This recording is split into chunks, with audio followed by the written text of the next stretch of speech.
चलिए देखिए देखिए बात हमने ये भी लिख दिया, अच्छा ये भी है और ये भी है, ठीक। कहीं कहीं पर वी को स्पीड बोलते हैं, चाल चाल भी होती है और वेग भी होता है। भाई चाल भी है, वेग भी है, मगर चाल जो होता है, सॉरी होती है, जो चाल वो कैसे क्वांटिटी होती है, स्केलर अदिश राशि होती है, मगर जो वेग होता है वो कैसा होता है, वेक्टर। अगर दोनों को भी 11th क्लास में चाल भी होती है, वेग भी होता है, मोस्ट प्रोबेबिलिटी होती है दोनों को बी से करते हैं प्रदर्शित। मगर अगर हमने वी के ऊपर ऐसा सिंबल बना दिया, ऐसा सिंबल, तो ये हो गया वेग, क्योंकि ये डिफाइन कर रहा है अदिश राशि को, सॉरी सॉरी सॉरी ये डिफाइन कर रहा है सदिश राशि को। किसको कर रहा है, सदिश राशि को, और ये डिफाइन कर रहा है अदिश राशि को। तो ऐसा भी बन गया तो हम इसको चाल मान सकते हैं, तो चाल कैसी राशि होती है, अदिश राशि होती है। और ऐसा भी बन गया तो वेग मान सकते हैं, वेग कैसी राशि होती है, सदिश राशि होती है। तो हमेशा वेक्टर को प्रदर्शित करने के लिए आपको एक सिंबल देना होगा। अब वो सिंबल क्या होता है, वो सिंबल होता है ये सिंबल आपको देना पड़ेगा किसी भी चीज के ऊपर। देखिए फोर्स ऐसे दिखाएंगे, वेग ऐसे दिखाएंगे, डिस्प्लेसमेंट ऐसे दिखाएंगे, संवेग पी से ऐसे दिखाएंगे। बात में तो ये सब वेक्टर। अब देखिए, अब ये एरो किस लगाया गया, लगाया गया भाई, बंद कर दिया गया, लगा दिया। देखिए फिलहाल तो यहां पर ये जो होता है इसकी लेंथ, इसे बोलते हैं मैग्नीट्यूड। बहुत ध्यान पड़िएगा भाई, क्या बोलते हैं। और ये जो होती है इसे बोलते हैं, ये दिशा को प्रदर्शित करती है। किसको, दिशा को प्रदर्शित करती है, ठीक है। तो एक एरो बनाया, जो एरो का साइन है ये क्या कर रहा है, किसको प्रदर्शित, दिशा को। और जो मैग्नीट्यूड है वो किसको कर रहा है, इसकी लंबाई को, ठीक है। ये लंबाई जो हो गई क्या हो गई, मैग्नीट्यूड हो गया भाई। तो क्या बोलते हैं हम लोग, परिमाण बोलते हैं। क्या बोलते हैं, परिमाण बोलते हैं। और इसको ये दिशा को प्रदर्शित करता है। अब एक और तरीके से कहीं का नाम, इसको हम लोग बोलते हैं हेड। हेड माने क्या होता है, सिर। इसको हम लोग बोलते हैं टेल, टेल माने पूंछ, ठीक है। तो ये वेक्टर का सिंबल होता है भाई। कोई भी वेक्टर क्वांटिटी होगी तो आप उसके ऊपर सिंबल जरूर लगाएंगे, ठीक है। तो फिर बोले लंबाई क्या कहलाएगी, परिमाण। ये सिंबल दिशा को प्रदर्शित करता है, और इसको हम लोग हेड बोलते हैं, इसको हम लोग टेल बोलते हैं, ठीक है। अब देखिए आगे बात कर सकते हैं हम इसके बारे में कि टाइप्स ऑफ वेक्टर, वेक्टर के टाइप क्या क्या होते हैं। तो इसके बारे में बात करते हैं। देखिए टाइप्स ऑफ वेक्टर, तो यहां बात करते हैं, इससे मैं समझा रहा हूं टाइप्स ऑफ वेक्टर, ठीक। हिंदी मीडियम का लिख लेंगे, अरे लिख लेना, इतना कठिन नहीं है। सदिशों के प्रकार, सदिशों के प्रकार, टाइप्स ऑफ वेक्टर, सदिशों के प्रकार। तो पहला जो प्रकार होता है उसे बोलते हैं इक्वल वेक्टर। बहुत सारे होते हैं, फिर भी 6-7 पढ़ लीजिए आप अच्छे अच्छे, जो हमें काम आएंगे, ठीक है। तो पहला होता है इक्वल वेक्टर। क्या होता है इक्वल वेक्टर, किसे बोलते हैं, समान सदिश, समान सदिश। अब देखिए एक वेक्टर ये हो गया और दूसरा वेक्टर ये हो गया। दोनों की दिशाएं बराबर हो और दोनों की लंबाइयां बराबर हो। लंबाई मतलब परिमाण, याद रखेंगे, परिमाण कभी निगेटिव नहीं होता है। तो दोनों की दिशाएं बराबर हो, या फिर दोनों की दिशाएं बराबर हो, दोनों की लंबाइयां बराबर हो। आप दिशा समझते हो, इसके बीच की डिस्टेंस जो भी हो, फिलहाल अगर ये तुम्हारा 5 है तो ये भी कितना होगा, 5 होगा, ठीक है। मान लीजिए ए वेक्टर हो गया, ये बी वेक्टर हो गया भाई, ये ए हो गया 5, मतलब दोनों का परिमाण क्या हो, बराबर हो। ये ए हो गया, ये बी हो गया। तो जब दिशा बराबर परिमाण बराबर, तो क्या ए बी के बराबर नहीं होगा भाई, समान सदिश है। अगर समांतर होता, अभी आगे बात करेंगे, फिलहाल आप देखिए ए किसके बराबर हो गया, बी के। फिर इसकी लंबाइयां बराबर होंगी, दिशाएं भी क्या होंगी, बराबर होंगी। ए बराबर बी हो गया। ए बराबर बी क्यों हो गया, दिशाओं के कारण नहीं हुआ, लंबाइयों के कारण हुआ है। ए अगर 5 होगा तो बी भी आपका 5 होना चाहिए। तो यहां पर देखिए, अगर हम बी को यहां लिया है, ए माइनस बी बराबर 0, तो परिभाषा करेंगे इक्वल वेक्टर क्या होगा भाई, जिसकी डायरेक्शन और जिसका मैग्नीट्यूड क्या होता है, इक्वल होता है, बराबर होता है, उसे हम बोलते हैं इक्वल वेक्टर। और नोट पॉइंट में क्या आएगा आपके, कि दो इक्वल वेक्टर का डिफरेंस, दो समान सदिशों का अंतर कितना होता है, जीरो होता है, यानी दो समान सदिशों का अंतर जीरो होता है। ए माइनस बी कितना हो गया आपका? जीरो हो गया। ऐसे ही दूसरा पॉइंट आता है अनइक्वल वेक्टर,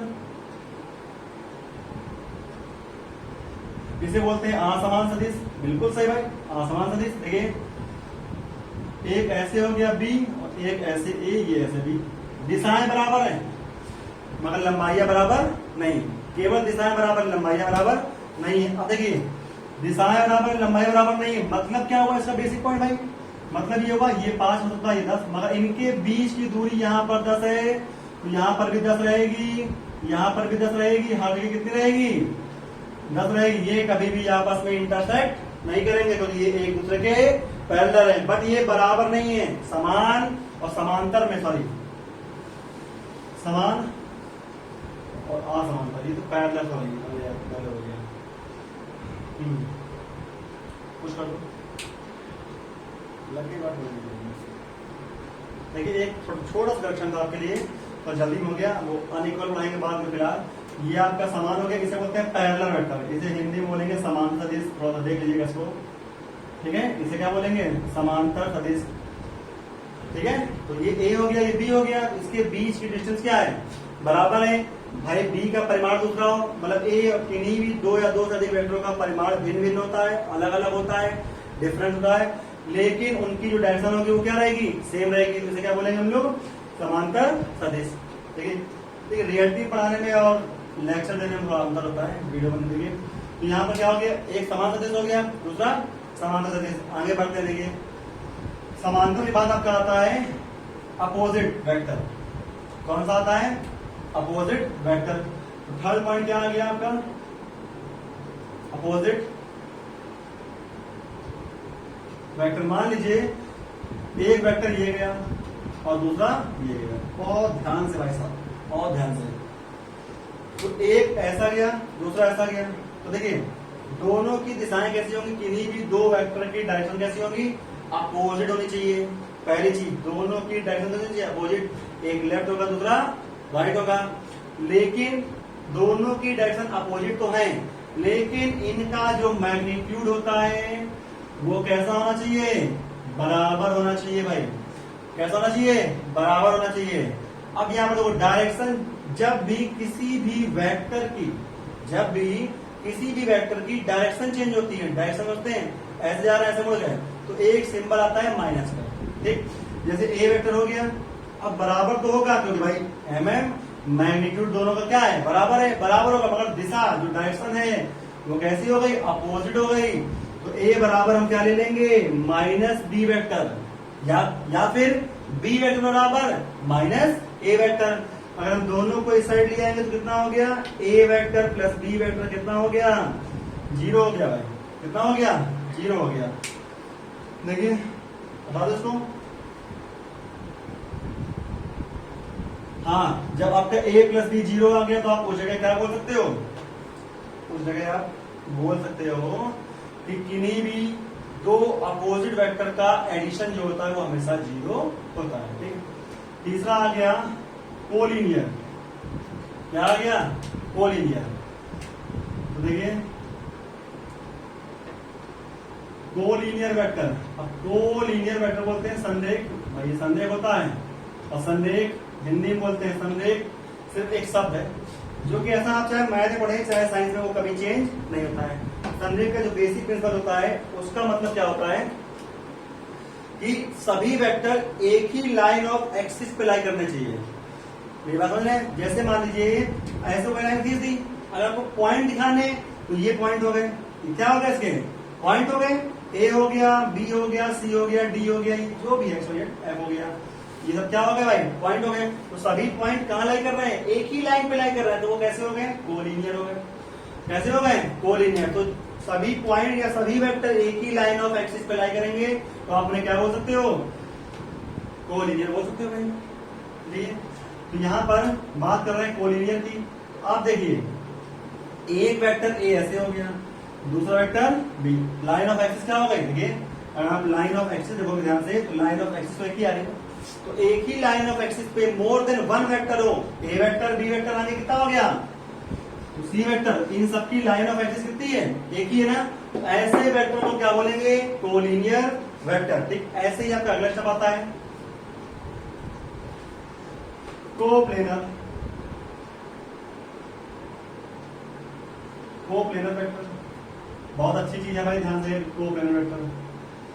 देख, ऐसे वेक्टर जो एक प्लेन में लाई करें, ऐसे वेक्टर जो एक प्लेन में लाई करें उन्हें क्या बोलते हैं, कोप्लेनर। और जिनका प्लेन एक होना चाहिए। अब एक चीज देखिए, नॉर्मल बात समझिएगा, ये दो मार्कर दिख रहे हैं आपको, दो मार्कर है। अब देखिए ऐसे, ये बोर्ड है, तो this is X axis and this is Y axis. तो यहां पर हमने क्या दो मार्कर रखिए, ये देखिए, तो ये एक प्लेन में आ जाएंगे, नहीं आएंगे भाई, कोई भी दो मार्कर लीजिए एक पॉइंट से। तो ये हमारा जो वेक्टर है, देखिए कहीं रखिए, ऐसे रखिए, रखिए ऐसे रखिए, ये प्लेन एक ही है। अरे ये देखो, ये इन दोनों को मिला के बनना है प्लेन। देखिए भाई, ये दोनों प्लेन कैसा हो गया, एक ही हो गया ना, ये प्लेन देखिए दोनों, तो कहीं भी रखिए। तो हमेशा दो वेक्टर जब भी कंबाइन, हमेशा दो वेक्टर कैसे होते हैं, कोप्लेनर। ध्यान रखिए, दो वेक्टर कैसे होते हैं, कोप्लेनर। 2 से 3 वेक्टर करेंगे तो उसमें डाउट है, कोप्लेनर हो भी सकते हैं और नहीं होते हैं। देखिए एग्जांपल देखना है तो पेन देने पड़ेंगे, जरा पेन एक सेकंड के। देखिए यहाँ पर ये 3 पेन आ गए मेरे पास। अब देखिए एक पेन ये, एक पेन ये, एक पेन ये। अब देखिए जैसे ये पेन रखा हमने, ये पेन रखा, ठीक है, और ये रख दिया। अरे देखिए, एक ऐसे ऐसे और एक ऐसे। अब देखिए ये 3 हो गए। तो यहाँ पर ये कोप्लेनर है नहीं भाई, 3D में आ गया। देखिए एक एक्सिस, 2 एक्सिस, 3 एक्सिस। तो एक एक्सिस पे ये लाई कर सकता है, देखो, तो ये एक एक्सिस। बात समझ नहीं आ रही है, अरे ये एक्स हो गया, ये वाई हो गया, प्लेन तो एक ही हुआ ना, तो ऐसे कर देंगे। तो 3 वेक्टर कंडीशन है, ऐसे हो सकता है कि कोप्लेनर हो। देखिए ये हो सकता है कोप्लेनर हो, ऐसे कर दिया, देखिए, तो ये कोप्लेनर नहीं है। तो 3 वेक्टर कोप्लेनर हो भी सकते हैं और नहीं भी हो सकते हैं, लेकिन 2 वेक्टर हमेशा कोप्लेनर होंगे। जैसे देखिए यहाँ पर बेसिक मुद्दे बात करते हैं, आपका बेसिक पॉइंट क्या है, जैसे ये एक बॉक्स हो गया, ठीक है। अब यहाँ पर एक लाइन ऑफ एक्सिस है, देखिए ऐसे बन रहा है, ऐसे बन रहा है, कोप्लेनर है, ऐसे बन रहा है, ऐसे बन रहा है, जो है एक ही प्लेन में लाई कर रहे हैं, कैसे हो गए, कोप्लेनर हो गए भाई, कैसे हो गए, कोप्लेनर। ऐसे और भी टाइप हैं, ठीक है, तो आपको समझाते रहेंगे आगे। एक होता है जीरो वेक्टर, ठीक, तो इसके बारे में ज्यादा नहीं पड़िए, जीरो वेक्टर कुछ नहीं होता है, ठीक, पॉइंट कुछ भी ना करना होता है, ऐसे करते हैं डिफाइन, ठीक है भाई। कोई भी डायरेक्शन होगी एकदम जीरो हो जाए, एकदम जीरो हो जाए, तो हम डायरेक्शन पता है ना हमको, तो वहां पर नाम देते हैं जीरो वेक्टर, ठीक है। तो इसके बारे में कुछ खास नहीं। एक होता है पोजिशन वेक्टर, ठीक, ऐसे बहुत सारे आएंगे, तो हम नोट भेज देंगे आपको, उसके बारे में पढ़ लेंगे, बाकी और भी डिस्कस होगा। अभी जो कुछ खास मेन पॉइंट है उसके बारे में ज्यादा देखते हैं, ठीक है। तो बात करते हैं, एक लास्ट पॉइंट तो नहीं है फिलहाल, बात करते हैं एकांक सदिश। बहुत अच्छी चीज एकांक सदिश, ये पेपर में 2 नंबर में आ सकता है, जिसे बोलते हैं यूनिट वेक्टर, ठीक। आप पहचान देखिए, पानी हो,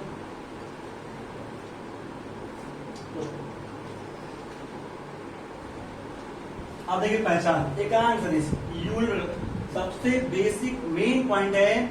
आप मैथ में 20 मार्क होगा, मैथ में यूज होता है इसका, 12th में आपके आएगा। यूनिट वेक्टर का यूज करते हैं सिर्फ और सिर्फ डायरेक्शन फाइंड करने के लिए। क्यों करते हैं, दिशा को ज्ञात करने के लिए एकांक सदिश का प्रयोग किया जाता है, सिर्फ और सिर्फ डायरेक्शन को फाइंड करने के लिए। जैसे जिसका परिमाण 1 होता है, जिसका परिमाण कितना होता है, 1 होता है, उसे क्या बोलते हैं, एकांक सदिश। इकाई होता है, यूनिट होता है, जिसका परिमाण 1 होता है उसे हम बोलते हैं एकांक सदिश। और इसका इस्तेमाल कब करते हैं, केवल और केवल दिशा को ज्ञात करने के लिए, ठीक। इसके ऊपर हम लोग क्या करते हैं, बेसिकली इसके ऊपर कैप लगाकर प्रदर्शित करते हैं, कैप लगाकर प्रदर्शित करते हैं। क्या लगाते हैं इसके ऊपर, कैप। जैसे मान लीजिए कोई एक सदिश है, मान लीजिए ए वेक्टर है, हमने ए कैप लगा दिया, तो इसका फॉर्मूला क्या हो जाएगा, ए वेक्टर अपॉन मॉड ऑफ ए। क्या हो जाएगा, ए वेक्टर अपॉन मॉड ऑफ ए। तो ये हो गया भाई, ये क्या हो गया, ए वेक्टर अपॉन मॉड ऑफ ए हो गया। तो जो भी कैप, जिसका भी कैप दिया हो, हमने बोल दिया जैसे आई कैप, ये क्या है, आई कैप बोल दिया, मान लीजिए बोल दीजिए कैप, आगे भी आएगा, मान लीजिए बोल दिए के कैप, आई कैप बोला, जे कैप, टेक बोला, कैप लग गया ना, जिसके ऊपर कैप लग गया एक बात तो फिक्स हो गई उसके लिए। क्या बात फिक्स हो गई? ये फिक्स हो गया भाई कि इसका परिमाण एक होगा, तो कैप लग गई। और कैप किसको डिफाइन कर रहा है? एकांक सदिश को। एकांक सदिश किसे कहते हैं? जिसका परिमाण एक होता है। ये बात समझा गई? तो इसके टाइप्स हो गए। अभी और भी लंबकोण, एकांक सदिश वगैरह भी है, तो उसके बारे में बात करते हैं। तो ये लेक्चर आपके लिए आज के लिए थैंक यू। ओके।